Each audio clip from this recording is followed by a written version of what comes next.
It is late in the afternoon and the light is going gold in the window, and your little one is on the floor with the screen propped up in front of them.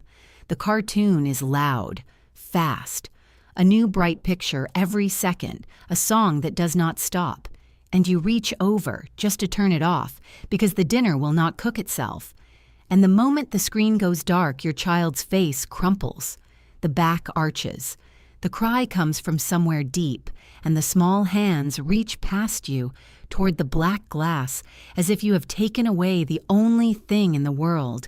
And you stand there, holding a wooden spoon, with a cold little thought you have not said out loud to anyone. What have I done to my baby? Have I broken something? My name is Naomi Takahashi. I am 63 years old. I raised 3 children of my own in a house where 3 generations lived close, and now I help raise 5 grandchildren. So my hands have been on small children in one way or another for more than 40 years. And I want to tell you something, gently, before we go one step further. You have not broken anything. Sit down. Put the worry down just for these few minutes, and let an old woman who has settled a great many crying babies tell you what is really happening here, and what you can do about it starting tonight. So here is what I will give you. In the time we have together, I will tell you why these bright, fast cartoons take such a tight hold of a little one. Tighter than a toy, tighter than a book, tighter, sometimes, than you. I will tell you why that is not your baby's fault, and why it is most certainly not yours. Then I will show you slowly and plainly what to put in the screen's place. The ordinary things, the things that cost no money, the things your child's brain is actually hungry for. And I will tell you honestly near the end what this changes and what it does not. Because I am not going to sell you a miracle. I am too old for that. But there is one more thing. There is a single truth about how these little shows are made that the people who make them would rather you never sat still long enough to understand. I will come to it. And when I do, I think you will look at that glowing screen a little differently. So stay with me to the end. And listen, whatever you are feeling right now, this is not about being a perfect parent. There is no such mother. There never was. There is only a patient one, and patience you already have more of than they have told you. Now, here is the first thing I want to turn around in your mind, because everything else rests on it. You believe your baby loves the cartoon. I understand why. Look at that little face. So still, so fixed, so caught. Surely that is love. But it is not love, and I want you to hear me kindly when I say so. Your baby is not loving that screen.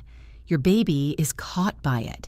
A baby comes into this world with eyes that snap, all on their own, toward anything that moves fast and flashes bright and makes a sudden sound. They cannot help it. It is older than they are, older than all of us. For longer than we can imagine, a baby who turned quickly toward sudden movement was a baby who stayed safe. That little reflex kept our children alive for a very, very long time. And the bright, fast cartoon, with its new picture every second and its colors no flower ever wore, reaches straight down and pulls on that ancient little string, again and again and again. So when the screen goes dark and your child howls, you are not seeing a child who has lost something they love. You are seeing a small nervous system that was caught on a hook, suddenly let go, and does not yet know how to settle itself back down. That is not naughtiness. That is not a broken child. That is a baby, doing exactly what a baby's brain does. And the harm in it, if we must use that heavy word, and I would rather we use a gentler one. The harm is not some poison hidden in the glass. It is quieter than that, and it is this. For every long hour the screen holds your baby, it is standing in front of something, the real world, your voice. The slow, patient back and forth between your face and theirs, that is, truly, how a baby's mind is built. The The screen is not so much hurting your child as it is crowding out the very things that grow them, and that we can fix. So let us begin, and let me tell you first what this is not. This is not a battle. You are not going to march over and rip the screen away and let your child scream it out as some sort of cure. We do not break a habit in a baby by force. We replace it slowly with something better. The way back is gentle, and it is gradual, and I will not pretend it is free. It will cost you a little patience and a little of your presence, more than you would like on a tired evening, I know, but far less than you fear. And I will give you one warning now, and I want you to hold on to it through the hard part. The first few days are the hardest days. When you begin to turn the screen down, your little one will protest. They will fuss, they will ask for it, they may cry for it the way they cried in that kitchen. This is not the plan failing. This is the plan working. It is a small nervous system letting go of the hook, and that always stings for a moment. Most parents give up on the second day, certain they have made it worse. Do not be most parents. Give it a week. The protest fades. I promise you, it fades. Here is where we start, and it is the simplest thing. You do not take it all away at once. You take it down, a little at a time. If the screen is on for an hour, make it most of an hour, then half over a week or two. Your pace, not mine. Pick one screen time of the day, just one, the easiest one, and quietly put something else in its place. Not as a punishment, as a swap. The screen goes off and your hands, your real, warm hands, come out with something for them to do. That is the whole move. Less screen, and this is the part that matters. Something real waiting in the space where it used to be. An empty space a baby will fill with crying. A filled space they will fill with play. And what do you fill it with? The oldest things in the world. A few wooden blocks, a handful of stacking cups, the kind that cost almost nothing, a ball that rolls, a bowl of water on a towel on the floor, and a cup to pour it. Water play will hold a small child longer than you would ever believe, and it teaches their hands 100 things a screen never could. Pots and a wooden spoon. The cardboard box the parcel came in, which every grandmother knows the child loves more than the toy that came inside it. None of it flashes. None of it sings. That is the point. A toy that does nothing is a toy that makes the child do everything. Reach, turn it, drop it, wonder, try again. That wondering, that trying, that is the brain building itself. And then, when you can, the door. Outside. In the home I grew up in, and in a great many Japanese homes still, a small child is sent out to play in the open air as a matter of course. We have a soft word for it, sotoasobi, outside play, and it is treated not as a treat, but as a daily need, like food and like sleep. It does not have to be a garden. You may have no garden. Most of us did not. A patch of grass, a path, a puddle to stamp in, a few minutes of cold air and open sky. A small child outside has more to look at, to hear, to touch and chase and pick up than the brightest screen ever made, and it tires them in the good way, the way that makes the evening softer and the sleep deeper. Then there is the book. Oh, the book. Every single day you sit with your little one and you read aloud slowly in your own voice. We have always done this. In my house, we called it yomikikase, the reading and listening, and it was the warm hinge of the evening. Hold them close and read. Let them choose. Let them choose the very same book they chose last night, and the night before, and the one before that. They are not bored by it. A small child loves the same story the way you love a song you know, and every time they hear it, the words sink a little deeper. Run your finger under the picture. Name the dog, the moon, the bowl of rice. Make the silly voice. You do not need to read it well. You do not need a single special thing. Your voice, slow, with their small weight against you and a picture to look at together. That, for a baby's mind, is worth more than any program ever labeled clever. Now here is something so small you may not believe it counts, and it is one of the most important things I will say to you all evening. Talk to your baby, not at them, with them, all through the ordinary day. While you wash the rice, while you fold the small clothes, while you walk to the shop. Say what you are doing, name what you both can see, and then this is the part. Stop and wait. And when your little one makes a sound back at you, a coo, a babble, a single half word, you answer it, as if it were the wisest thing anyone ever said to you. Back and forth, back and forth.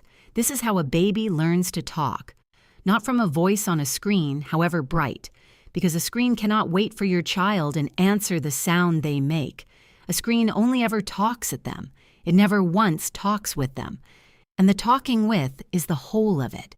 That little back and forth, your face answering theirs, is truly the engine that builds a child's language and a great deal else besides. It is free. It is always with you, and nothing has ever replaced it. And then, and this one is hard for a loving parent, so be gentle with yourself about it. You let them be a little bored, not abandoned, never that. You stay near, you stay watching, but you do not leap in to fill every quiet moment. We have a word for this watching without rushing in, mimamoru, to watch over, present, ready, but not hovering. Put a couple of safe things in front of your child and let them, for a few minutes, find their own game. A bored child left safely to themselves for a little while does the most wonderful thing. They invent. The boredom is not empty. The boredom is where a small imagination first stretches its legs, and a child who has never once been allowed to be bored because a screen has filled every gap never learns that they can fill the gap themselves. That is a quiet gift, the ability to be content alone for a while. Give it to them, a few minutes at a time. One more piece, and then I will tell you the thing most parents miss. The screen is often hardest to give up at the seams of the day, the witching hour before dinner, the long stretch before sleep. So build a rhythm there that does not need it. A small routine, the same most evenings, dull and dependable, that sameness is itself calming to a little one. It tells their body what comes next. In our homes, the warm bath has always sat at the heart of that evening rhythm. Ofuro, the long soak, often apparent in the water too. And it is a perfect quiet hinge between the busy day and the calm night. Bath, then the book, then the dark. The same order. And listen. The calm you are trying to build in your child, you must carry a little of it yourself. A baby borrows your nervous system before they build their own. If you take the screen away but you are frantic, snapping, anxious, the child feels it and clings harder to the thing that soothed them. Your calm is half the medicine. Slow yourself, and the little one slows with you. Now. The one thing most parents miss. They think this is about taking the screen away. It is not. It is about what you put in its place. And the thing you put in its place, the real active ingredient in all of this, is you, not a better toy, not a slower, gentler cartoon, though those are kinder than the fast ones if you must use a screen at all. The thing your baby is truly hungry for, underneath the reaching and the howling, is not the screen, and never was. It is connection. It is your face, your voice, your attention, the warm back and forth. The screen only ever stood in for that. So when you take it down, do not simply leave a hole. Fill the hole with yourself in the small, ordinary ways I have just given you, and the whole thing becomes not a loss your child grieves, but a trade they barely notice. And that, more than anything, is why the parents who only take the screen away struggle, and the parents who put themselves into the space succeed. Less screen is not the goal. More of you is the goal. The screen going down is just how you make the room. Let me tell you about a rainy afternoon because I think of it often. I was small, in my grandmother's house in Kanazawa, where the rain comes sideways off the sea and a child cannot go out. No screen, of course. There was nothing of the kind, not in that house, not then, and I remember being restless, whining at the window, the long gray afternoon stretching out with nothing in it, and my grandmother did not hand me a thing to make the whining stop. She sat down on the tatami, slowly, the way old women sit, and she took down a wooden box she kept on a shelf, just a box of odds and ends, buttons and string and, a few smooth stones and an old cracked teacup, and she set it between us and she said nothing much at all, and I forgot the rain. We sorted the buttons by color. We made the stones into a little family. The afternoon, which had been empty and gray and unbearable, became, somehow, the warmest one I can remember. There was no magic in that box. The magic was that she sat down with me and gave me a few small, real things and let me make a world out of them. That is all any of this is. That is all your baby is asking for. A grown-up who sits down and a few real things, and the time to make a world. Now, you may be thinking this is all very well for a baby, but what about the older one? The toddler who knows exactly what they want and will tell you so. The same things hold. You go gentler and slower with a strong little will. You offer the swap rather than declare the ban. You give them a real job to do with their hands. But a toddler can also be brought in as your helper, given a true small task in the kitchen or with the washing, which holds them better than you would think and makes them proud besides. And if you have more than one, a baby and an older child, know that the older one's screen is the baby's screen too. A little one will be pulled toward whatever the big one is watching, like a moth to it.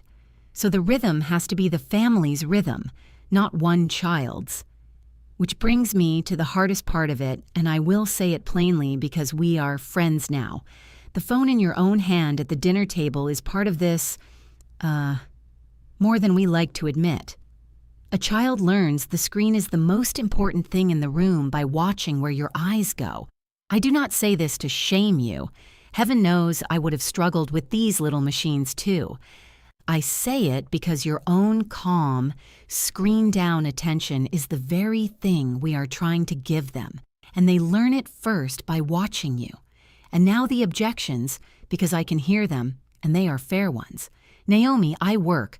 I am on my own with this child. I need 20 minutes to cook the dinner, and the screen is the only thing that buys me those 20 minutes.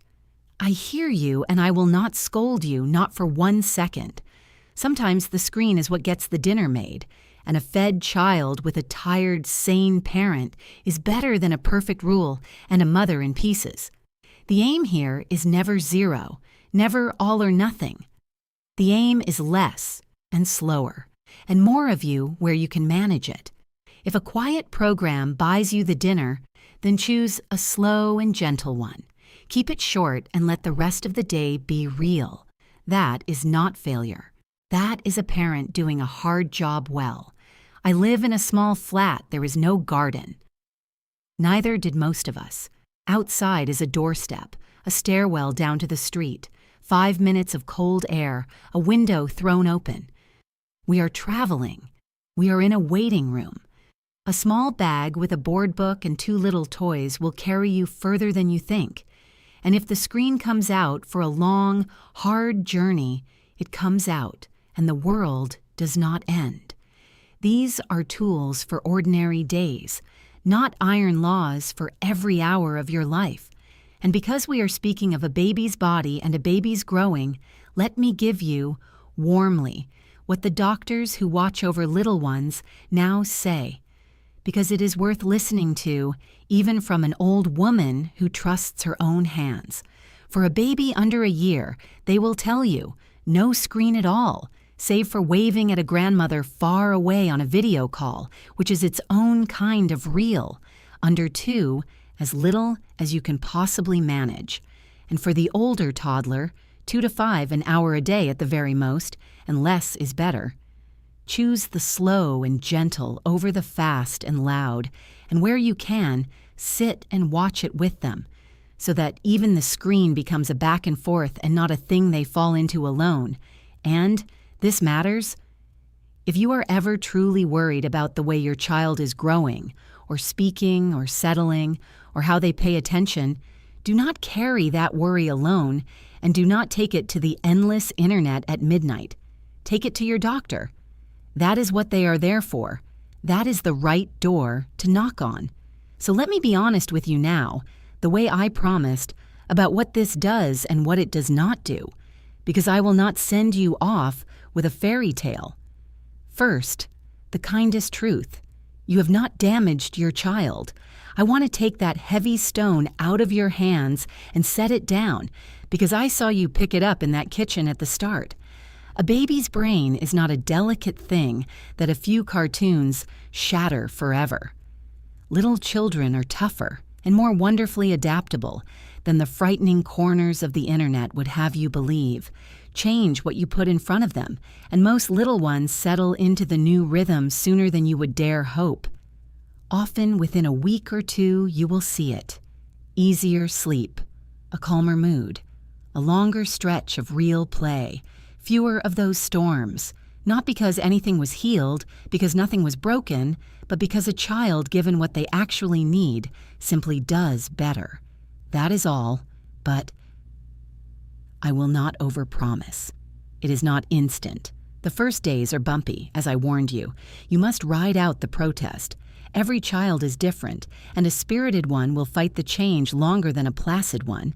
Some evenings, tired and stretched thin, you will reach for the screen anyway, and that is not a fall from grace. It is a Tuesday. And this is not a cure for everything. It will not fix a hard day, or a difficult patch, or every trouble a small child can have. It is simply the calm, ordinary way back to the things that grow them. And if a real worry remains under it all, about speech, about focus, about anything that nags at you, that, I will say once more, is for your doctor, not for me, and not for a screen at midnight, now. The thing I promised you at the start, the thing the people who make these little shows would rather you never sat still to understand. Here it is. Those bright, fast cartoons did not become bright and fast by accident. They are made that way on purpose, by clever people whose entire job is to keep a child's eyes on the screen and not let them go. Because for them, a child who cannot look away is not a problem. It is the product. The longer your baby watches, the more it is worth to them. That new picture every second, those colors no flower ever wore, that song with no end, none of it was shaped around what a baby's brain needs. All of it was shaped around what holds a baby's eyes. And the gentle word educational was so often stamped on the box by the very people selling it and tested on no baby at all. I do not say this to make you angry, though you have some right to be. I say it with more sadness than anger, because somewhere along the way a tired parent was handed a glowing rectangle and told, by people who profited from the telling, that it was good for their child, that it was better even than their own ordinary voice and their own ordinary patience. And that was never true. There is simply no money in telling a parent the truth, that you, your face, your voice, a few wooden blocks and a walk in the cold air are already almost everything your baby needs. No one can sell you the patience you already have. No one can put your presence in a box and charge you for it. And so they sold you the screen instead and quietly let you believe that you and your old, slow, ordinary love were not enough. You were. You always were. So here is what I would ask of you this week. Not all of it, not perfectly, just a beginning. Choose one screen moment in your day, the easiest one, and swap it for 10 minutes of real play, the blocks, the cups, the bowl of water. Read one book aloud slowly every day. Talk with your little one through one ordinary chore and wait for them to answer.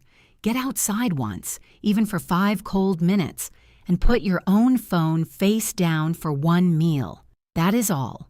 One small beginning and then another. And then come and tell me about it. I read every message, truly I do. So tell me, how old is your little one? And when the screen goes off, what do they reach for instead? Tell me what worked in your home and what fought you. I want to know. Since we have spent this time on what fills your child's days, next time I would like to sit with you over the other half of it, the evening and the dark. I will show you the bedtime rhythm that settles a small child down to sleep without a glowing screen in the room. The slow, old way, the way that holds. Until then, be patient with your little one. They are not giving you a hard time. They are having one, and they are only asking, in the loud, clumsy way of small children, for a little more of you. And be just as patient with yourself. You came here tonight afraid you had harmed your baby, and instead you have found out that the thing your child needs most is the one thing you have had all along. Your voice, your presence, you. You are doing so much better than they would ever have you believe.